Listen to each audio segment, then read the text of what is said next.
નમસ્કાર ખેડૂત મિત્રો, આજે આપણે એવા પ્રગતિશીલ ખેડૂત એવા કાંતિભાઈ હિરાણી જે પ્રાકૃતિક ખેતી ઘણા વર્ષોથી કરે છે એની આપણે આજે વાડીની મુલાકાત લેશું અને કાંતિભાઈને વિનંતી કરશું કે જે પોતે પ્રાકૃતિક ખેતીમાં જે કાંઈ કરે છે એના વિશે આપણને વિસ્તૃત માહિતી આપશે. કાંતિભાઈ.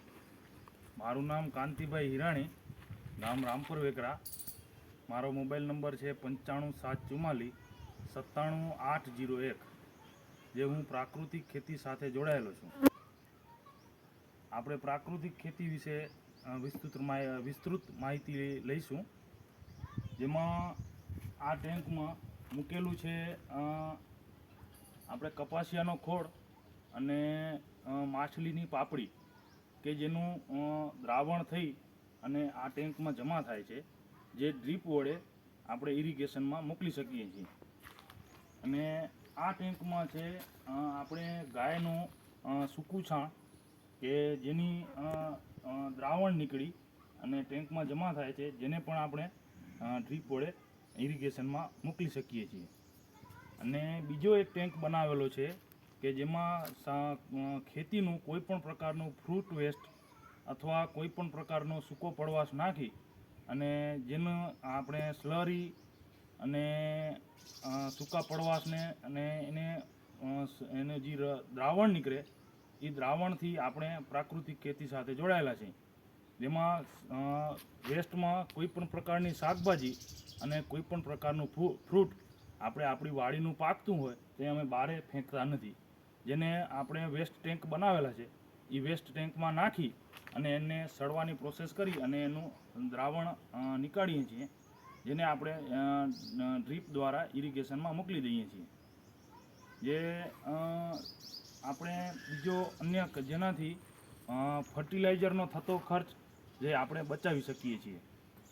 જેમાં આપણે મોટે ભાગે આપણે જે રોડ ઉપર સાઈડમાં જોતા હોઈએ છીએ આંકડો, એ આંકડાને પણ અમે ક્રશ કરી અને વેસ્ટ ટેન્કમાં મૂકતા હોઈએ છીએ કે જેનો રસ આપણે ટોટલ ખેતી છે 30 એકર, જેમાં મારે 10 એકરમાં ખારેક છે અને 7 એકરમાં મારે દાડમ છે, જેની હું પ્રાકૃતિક ખેતી કરું છું.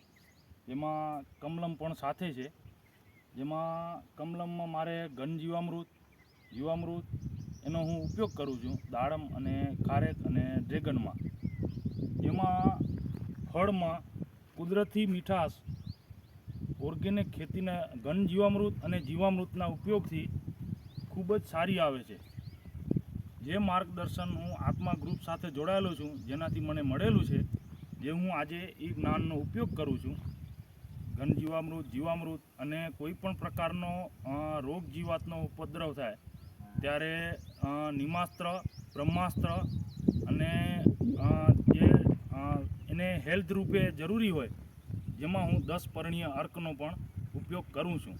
જેનાથી ફળની સારી ગુણવત્તા અને સારી ક્વોલિટી મળી રહે છે, જેનું બજારમાં વેલ્યુએશન બી મને સારું મળે છે. હું પ્રાકૃતિક ખેતી કરું છું, જેના હિસાબે ફળની ગુણવત્તા ખૂબ જ સારી અને ક્વોલિફાઈડ મળે છે. તેમાં તમે જોઈ શકો છો આ ફળ છે જે 400થી ઉપરના ફળ બને છે, જે છે ઘન જીવામૃત અને જીવામૃતના ઉપયોગથી.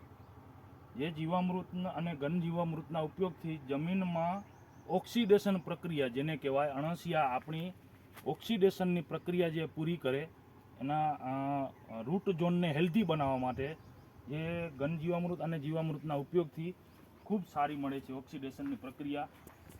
ઘન જીવામૃત અને જીવામૃતના ઉપયોગથી ખૂબ જ સારી સાઇઝ અને ગુણવત્તા યુક્ત માલ મળતો હોવાથી તેને અમે સોર્ટિંગ અને ગ્રેડિંગ કરીને મોકલીએ છીએ, જેનો બજાર વેલ્યુએશન બી અમને સારું મળે છે. જેના હિસાબે બજાર વેલ્યુએશન સારું મળવાના હિસાબે નફો બી ઘણો સારો રહે છે. જે કેમિકલયુક્ત ખેતી કરતાં નફો ઘણો ઘટી જાય છે ઘન જીવામૃત અને જીવામૃતના ઉપયોગથી. સમથિંગ 50%ની આસપાસ આપણે નફો સારો મળી રહે છે. જેમાં કેમિકલ ખેતીમાં જે ખર્ચ વધી જાય છે અને ઓર્ગેનિક ખેતીમાં જે ખર્ચ ઘટી જાય છે. અને હું તો ભલામણ કરું છું કે દરેક ખેડૂતોએ ઓર્ગેનિક ખેતીનો ઉપયોગ કરે અને સારી ગુણવત્તાયુક્ત અને સારો ક્વોલિફાઈડ માલ ખેતરમાં પકવે અને લોકોને બજાર સુધી સારો ક્વોલિફાઈડ અને ઓર્ગેનિક ફ્રૂટ આપણે બજારમાં લોકોને આપણે ખવડાવી શકીએ. હું ભલામણ કરું છું કે ઓર્ગેનિક ખેતી આપણે કરવી ખૂબ જ ફાયદાકારક છે.